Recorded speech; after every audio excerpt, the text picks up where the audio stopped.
As someone who just entered corporate America, I found what Hassan said to be the most insane thing in the world. A real job can be gruesome. A real job can make you very tired, but a real job doesn't suck the soul out of you in the same way that 9 hours of streaming absolutely will. So this is famous streamer Hassan Anabi making a bad take. And honestly, we don't want to hear privileged people have takes like this. I don't even know what he's trying to get at. It's a bad comparison. And apparently he's been somebody who's worked before. But I can almost guarantee that he's going to put caveats on top of caveats to try to walk this back. But ultimately, it is a slap in the face to those that support him, who 9 times out of 10 work regular jobs, to hear their streamers say that this is more soul sucking than your 9 to 5. Social battery wise, unless you're in retail, it's very different. There's motherfuckers who are accountants in here and they're misunderstanding what I'm saying. A real job does not expend your social battery in the same fucking way as someone who did a sales job, a real job. I'm telling you, 9 hours of constant performance and people pleasing. After 9 hours of that, I could probably do fucking physical labor. It would not bother me, but I can't fucking do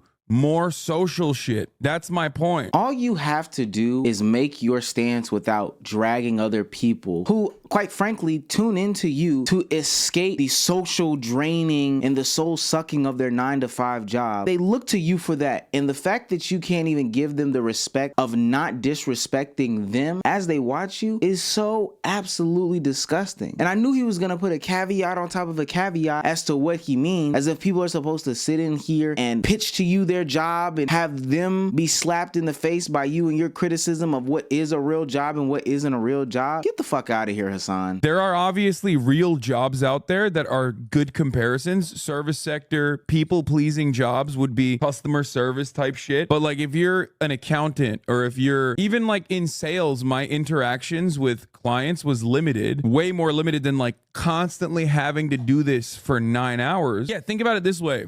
You give presentations for your job, right? Imagine giving a presentation for 9 hours straight. But the difference is when you give a presentation for your job, even if it was 9 hours straight, you have to do that. We're assuming that that presentation is 9 hours worth of information that if you do not deliver, you will be fired. Hassan, Mr. Privileged Man, if you do not stream for 9 hours, nobody's gonna fire you. Nobody's gonna care. Financially, you will be fine. You could have better balance in your life. One day you could stream for 9 hours. The next day you could just not stream at all and nothing would happen to you. So here he is walking things back. These people farm the stupid people on Twitter for $3 in Twitter as rev with clips like this. Of course, I don't think Twitch streaming is harder than a real job, you dumb fuck. It is, however, better than whatever the fuck y'all are trying to do on this increasingly more dog shit website. If you believe that, then why didn't you say that? I have a problem with people who make these terrible comparisons and then spend the rest of the day trying to walk things back. If you feel like streaming is hard, which I'm not gonna act like there isn't difficulty to this, especially when you look at those that put on performances on their stream, like Kai Cenat when he does whole subathons, or Deshae Frost who actually goes out into the world and does streaming. But even somebody like Hassan who's giving his opinions and having to go through points and learn in real time, and I believe what he does is hard. But when you get into the comparison game, specifically comparing it to the things that people in your chat do on a day-to-day basis, it's like when people say that something is as hard as slavery. You can say that something is hard. When you get to comparing it to slavery, what you do is minimize slavery. So you are essentially minimizing these people that also give their hard-earned dollars to you for just street performances, to be quite honest with you. You're an internet street performer, Hassan. We all are. It's okay. We've seen you on private jets. We've seen you take long, extensive, and lavish vacations. Hell,